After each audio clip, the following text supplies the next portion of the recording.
Welcome to the Avid Podcast. I'm your host, Alan Hart, CEO and founder of Avid, Unleashing Your Potential. Alan Hart here. Today on the show, I have Chris Balach, Senior Brand Manager for Extra Gum and Mints. Thank you for doing this. You won an Effie for Extra Gum and the campaign around Give Extra, Get Extra. I'm curious, what was the inspiration behind that campaign? Sure. So thanks for the congratulations. We're really proud to have won an Effie, I'd say first and foremost because Effies are tied to business results. And so that sort of takes me into what the inspiration was, which was the category was in a really bad place.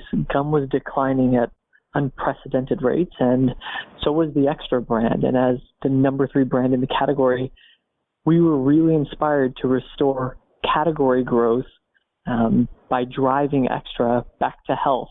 So I'd say, the business need was get the category and get the brand back to healthy. The second big inspiration was, we were really inspired and charged up behind defining what the Extra brand could become. Candidly, the past of Extra was a little schizophrenic. It was the brand that could stand for anything, and over the course of its 30-year history, has stood for just about everything that you could stand for in the gum category. It stood for freshening, it stood for grapefruit flavor. At one point in the recent past, it stood for a 5-calorie snack substitute. And the consequence of all of those varied brand positionings was the brand really had no brand meaning. And when we measure ideal brand rating with BBDR agency partners, we see a very strong correlation between market share and ideal brand rating. And Extra was an anomaly in that data point in that it had a very low ideal brand rating, almost had an unideal brand rating relative to its size in the market. So there was a huge opportunity to definitively and for the long term define what the Extra brand stands for. And so that was like sort of business needs inspiration. The creative inspiration came from a variety of different sources. So as we were defining the brand and trying to identify what archetype it would line up against, we decided that it was best suited to be a brand that talks in the voice of the innocent archetype. And when we looked across the industry at other brands that embody that voice, we found Dove Chocolate. They had a beautiful piece of copy called More to Love. We looked at Innocent Fruit Juice that came out of Europe just for the simplicity and sort of the brightness of their storytelling. And then more specifically, we looked to a previous execution from McDonald's. It was called Flashback, which also really embodied the story of the innocent, the simplicity in life, and sort of the joy and renewal that comes from the simple things in life. So a little bit of business inspiration and then creative inspiration there as well. Great. I'm curious. This notion of innocence is pretty interesting. What was there any decision points or conversations around that in terms of when you knew that was the right direction to take? Absolutely. So the process of building brand compasses here at Mars includes a rigorous phase of defining your brand archetype. And we look to the 12 common archetypes in literature to line our brands up against those because we know that the stories that archetypes tell are universally true and broadly accepted. So we went through a very rigorous research process to understand consumers' motivations when they chew gum, consumers who chew Extra Gum, what they're particularly motivated by. And the conclusions that we began to reach were threefold. One was these consumers value simple and small things in life. Small little gestures can have a very big impact in their outlook on the day. Secondarily, we realized that the notion of togetherness played a significant role in consumers' lives. The notion that things are better together than they are independently was a big part of where we were landing the story. And then the third insight that we stumbled upon is a lot of consumers believe that when you stop for a moment and look around and observe what's here in the world around us, there's actually a lot of beauty and happiness that exists in our world today. So often we're busy with the challenges of daily life and sort of the grind of work that consumers stop to lose the opportunity to stop and think and reflect on what's actually happening around them. And when they do that, they see a lot of joy and happiness. So we reached the conclusion of simple, small things, togetherness, and just stopping and reflecting for a moment. And when we looked at all of the archetypes that exist in the world, we found that stories of the innocent archetype most commonly tied back to these insights that we had established. So that was a very rigorous call it 6 to 10 week process to land the brand within the innocent space.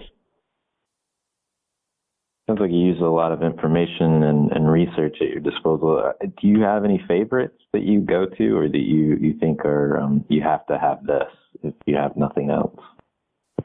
I'll tell you, this project to reposition the Extra brand, which ultimately got us to this beautiful piece of award-winning copy, started with a very rigorous research approach. It was a 4-phased approach that lasted upwards of 10 months.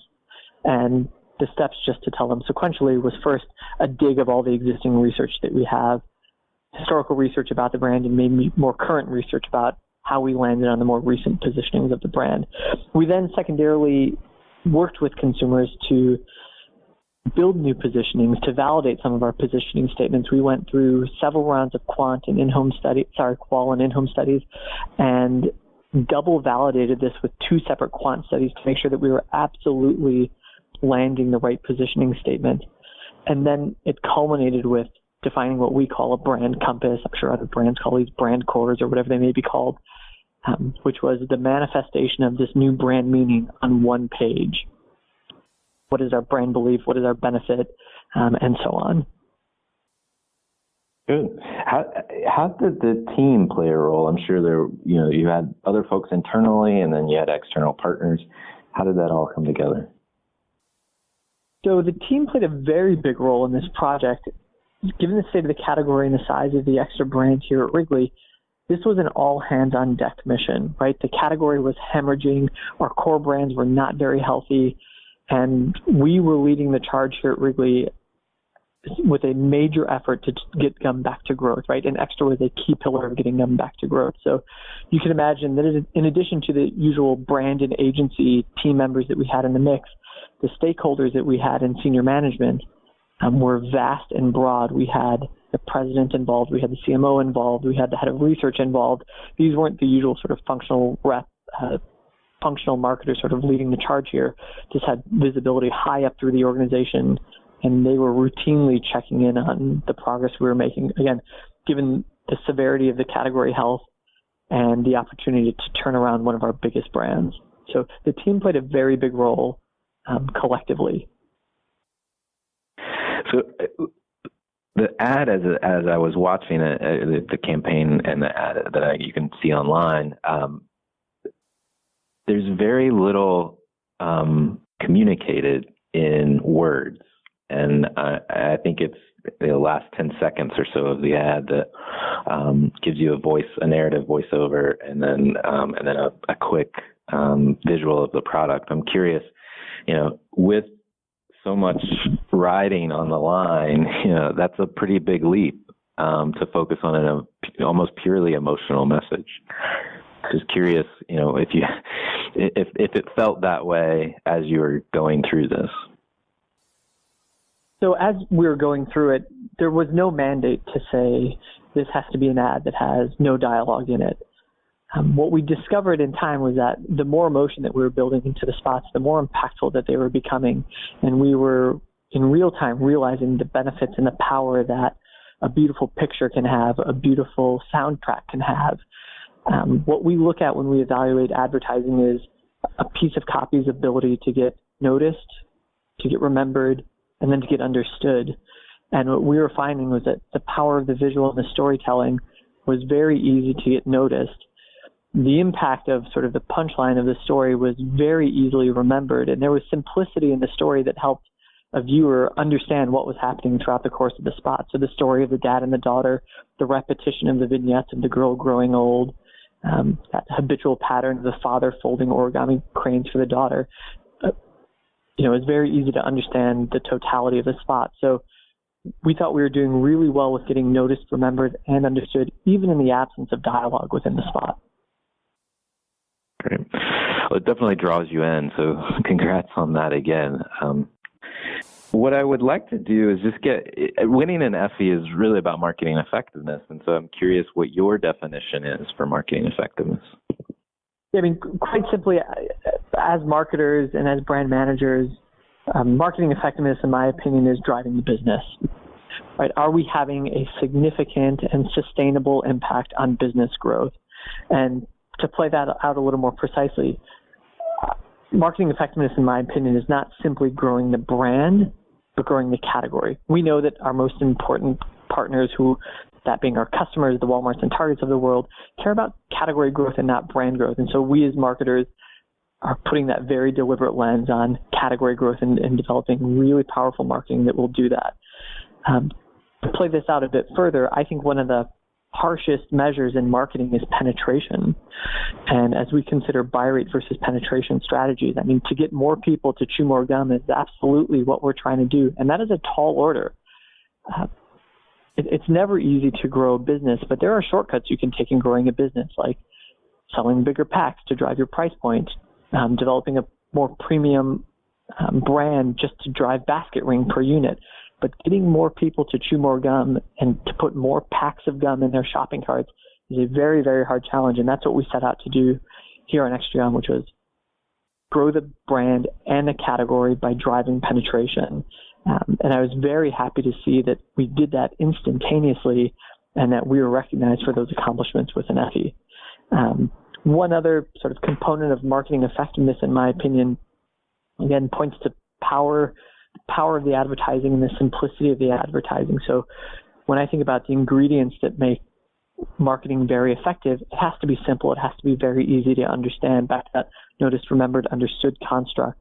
And it has to be powerful enough to get noticed and disrupt a very distracted consumer. And it has to be powerful enough to get remembered, to warrant a spot or an allocation in a consumer's memory bank. So power and simplicity, I think, are two of the key ingredients that drive marketing effectiveness. So stepping back a little bit from the campaign, and let's just talk about you for a moment. You achieved this level of success and this recent award, as part of the team, but curious, what fuels marketers like yourself? So what fuels you? Yeah, so I must admit, similar to the last question, I'm very fueled by driving growth and driving sustainable growth. So the evolution that I've had as a marketer in my career is seeking sustainable growth. We can all do things as marketers that feel like little flashes in the pan and can spike your business for a short period. But developing a marketing event or program or repositioning your brand or creating some activity that has a sustainable long-term impact on the business is really what fuels me and excites me, first and foremost. I'd say secondarily, understanding that there are insights that speak to all consumers motivates me as well. And we have a lot of debates about targeting and segmentation. And I think the power in this spot that we created with Extra was it was based on a universal human truth, and the story that we told was very, very broadly appealing. It was a story that no matter if you were a mom or a dad, a son or a daughter, whatever role you play in life, that story spoke to you, and any consumer could relate to it. So there was true power there, and I think that fuels me, right? Finding an insight that talks to all consumers out there in the world, not just a narrow sub set of consumers.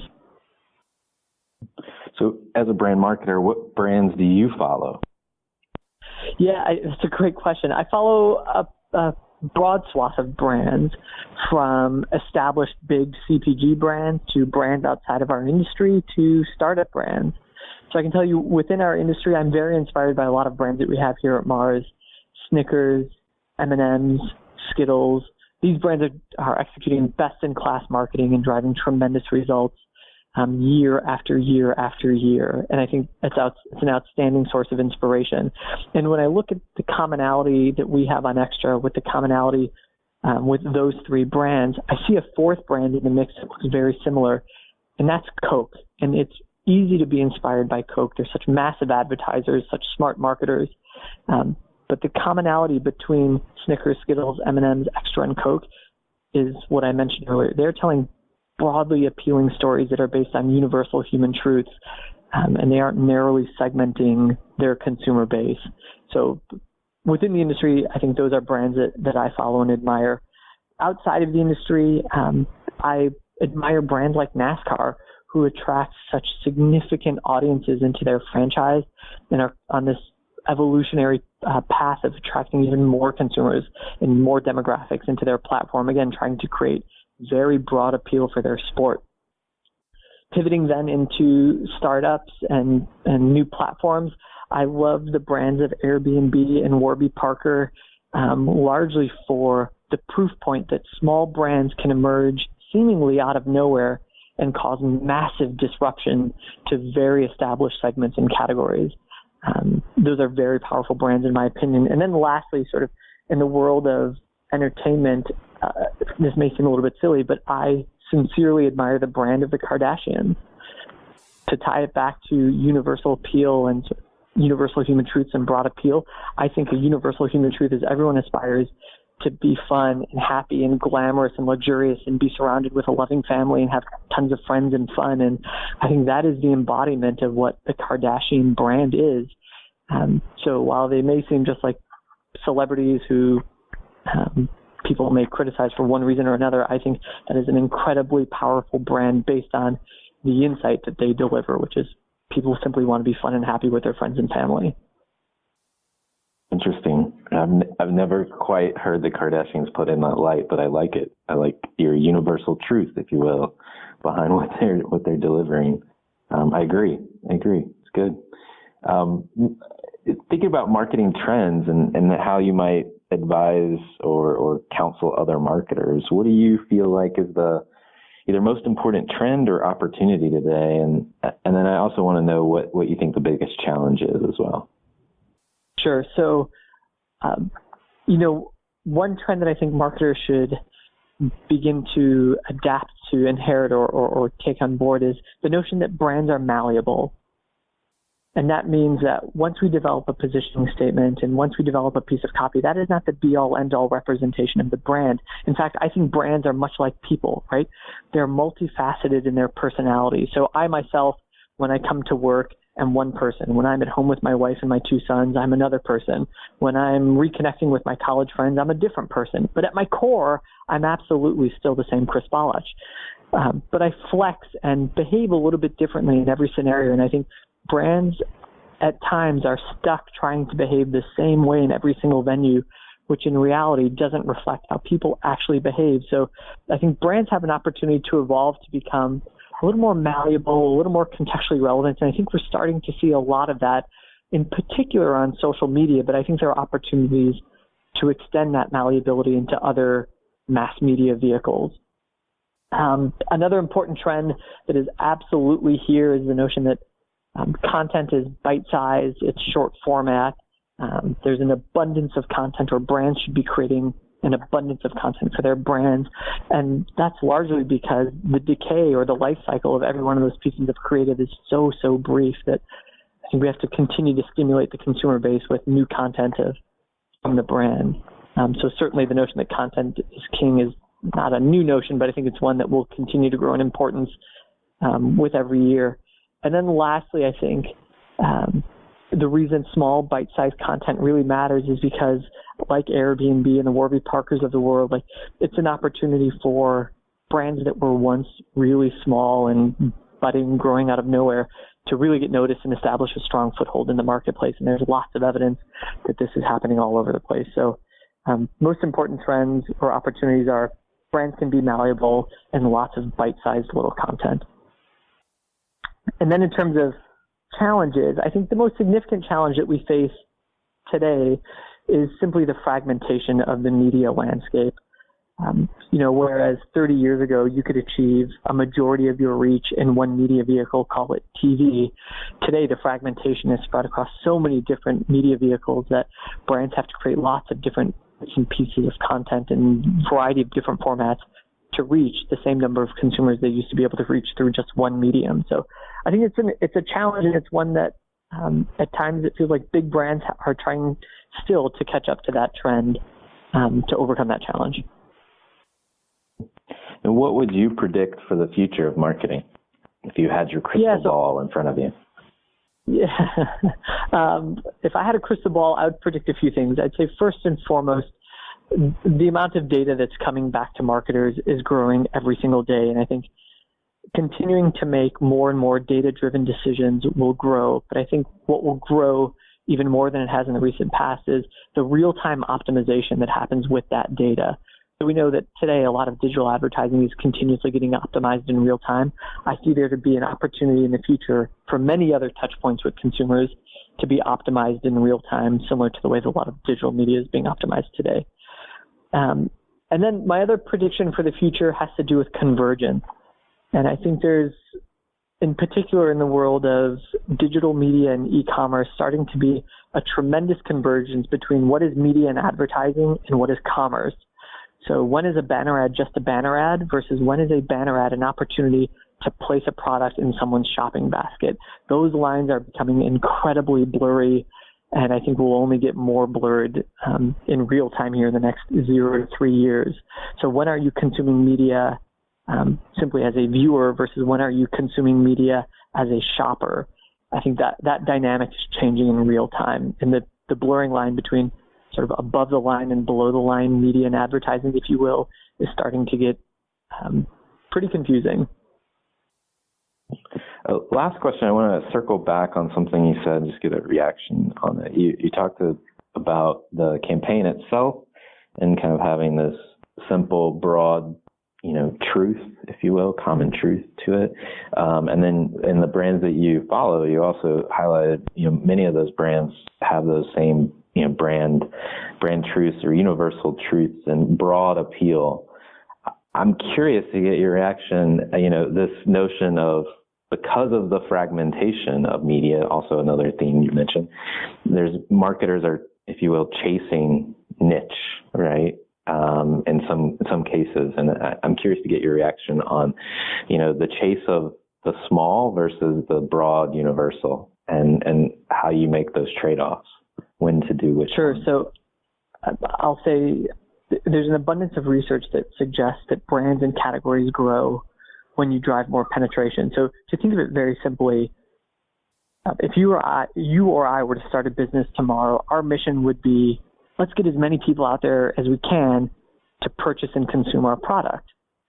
And there's something interesting that happens in the life cycle of a business where a business says, okay, I don't necessarily want everyone, I just want this small subset of people. Well, there's a significant opportunity to get all category users or all people who would consider purchasing the category to purchase our product. So I think if I were Nike, everybody puts shoes on their feet, and how do we attract everybody who puts shoes on their feet as opposed to a small subset of consumers? Now, Nike does a very nice job of partitioning people who put shoes on their feet from, football players to golfers to everyday shoe wearers.